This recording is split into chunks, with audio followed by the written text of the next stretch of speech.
सद्र, मेहमान कराम और मेरे अजीज साथियों, अस्सलाम वालेकुम। मेरे तकरीर का अनवान है गांधी जी। वीरान कर दिया था आंधी ने इस चमन को, वीरान कर दिया था आंधी ने इस चमन को, देकर लहू बचाया गांधी ने इस चमन को। रक्षा करेगा उसकी हर नौजवान हमारा, सारे जहां से अच्छा हिंदू सिता हमारा। इस जहां के हर दौर में ऐसे बेशुमार अफराद पैदा हुए हैं जिन्होंने अपने वजूद कारनामों से न सिर्फ अपनी ज़ात, खानदान, कौम और मिल्लत के लिए गिरा-कदर कारनामे अंजाम दिए,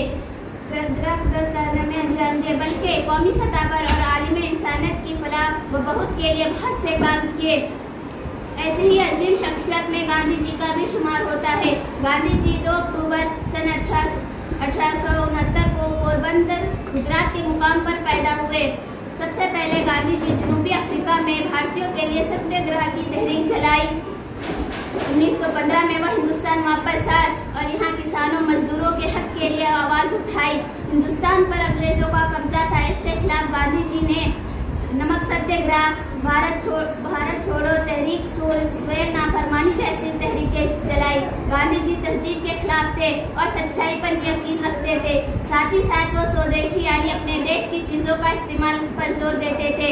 वह सादा लिबास पहनते थे, सूत से बनी शॉल का इस्तेमाल करते थे। वह सादा खाना खाते थे। आज़ादी के एहसास के तौर पर कई दिन खाना पीना छोड़कर अंग्रेजों से अपनी बातों को मनवाने की कोशिश की।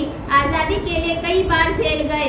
आज हमें उसी गांधी जी की ज़रूरत है जिन्होंने हमारे देश को बेहतर बनाने के लिए अपनी ज़िंदगी वक्फ कर दी।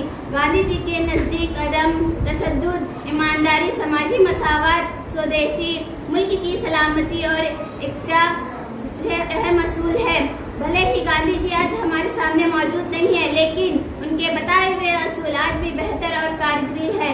20 जनवरी सन 1948 को गांधी जी को नाथूराम गोडसे ने गोली मार दी और उनका इंतकाल हो गया।